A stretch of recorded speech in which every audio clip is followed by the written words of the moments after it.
ISR 9 news కి స్వాగతం. ఎన్టీఆర్ జిల్లా నందిగామ పడినా నిలిచి గెలిచారు. ముందుగా రామాలయంలో శ్రీరాముని ఆశీస్సులను తీసుకుని వైసీపీ కుట్రలను ధీటుగా ఎదుర్కొని ప్రజల పక్షాన్ని నిలబడమే కారణం. తంగిరాల సౌమ్య భారీ విజయం. గత ఎన్నికల్లో వైసీపీ గాల్లో ఓటమి చవిచూసిన నందిగామ నియోజకవర్గ పరిధిలోని కుమ్మటి అభ్యర్థి శ్రీమతి తంగిరాల సౌమ్య ఈ దఫా సత్తా చాటారు. అలా ఇలా కాదు, భారీ మెజారిటీతో ప్రత్యర్థి పార్టీ అభ్యర్థిని మట్టి కరిపించారు.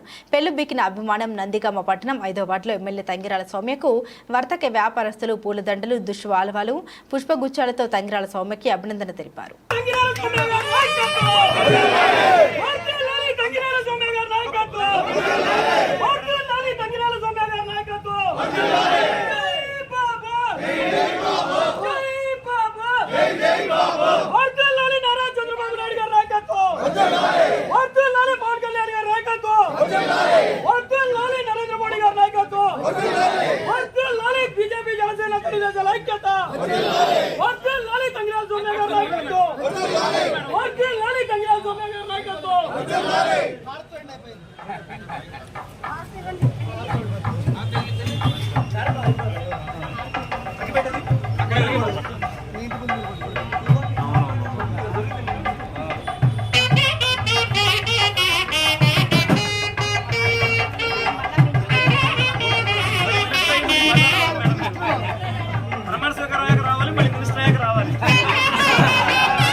రోడ్ మీద